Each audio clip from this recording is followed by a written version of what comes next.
Welcome to Anatomy with Dr. Jasma. Let's talk about what the pelvic floor muscles don't do.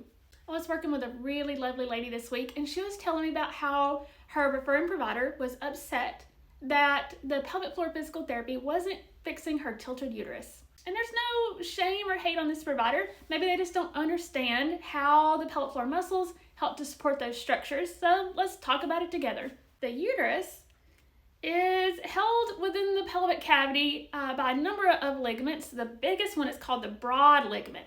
The broad ligament of the uterus is actually just a fold or a double fold of the peritoneum, or the lining of the abdominal cavity. So the lining of the abdominal cavity comes in and it folds, it makes these folds, it makes up the peritoneum, it makes up the mesometrium, so over the uterus.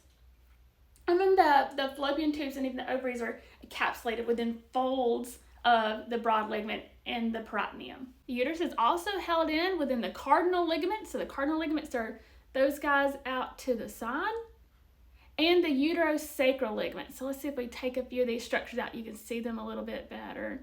That's not really shown on here, but you have the uterosacral ligaments, you have the cardinal ligaments, you have the broad ligament. Those ligaments help hold the uterus within the pelvic cavity.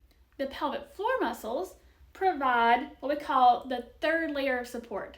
So Taryn Hallam, if you're in the physical therapy world, you know who she is. She's from Australia and brilliant physio. She has this analogy that if you have a ball, and let's say a Swiss ball or a physio ball hanging from the ceiling, and you have support straps or support TheraBand holding that ball up from the ceiling, and then you are underneath that ball doing this.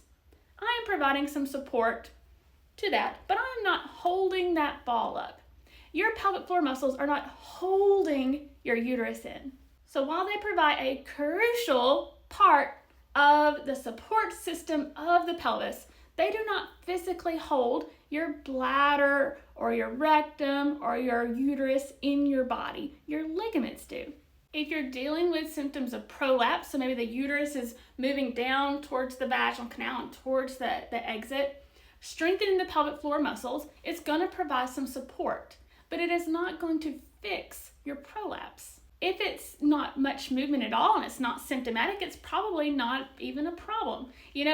Movement is just movement, and movement's okay. Now, if it's symptomatic, you're feeling heaviness or pressure, you're having trouble emptying your bladder, then you have an issue, and we can definitely address those things. Sometimes surgery is the appropriate option. Sometimes you're not either a good candidate for surgery, maybe you can't be put to sleep for that long, or maybe you just don't want to have surgery. Then you have other options, and those other options, depending on the level of the prolapse, if it's going below this level right here, it's called the levator hiatus. If it is resting below the levator hiatus, then we need to get those structures up. Your muscles are not going to hold those structures up. You need something that can do that for you. And that's where things like pessaries come in. And pessaries are a great way to conservatively manage prolapse symptoms if you don't want to have a surgery or you can't have a surgery. Much of our happiness is dependent on our expectations, and we want to have realistic expectations of our pelvic floor muscles. And here you are. They give you some support, but they don't hold it in. If you want to learn more about how your body works, hit that follow button.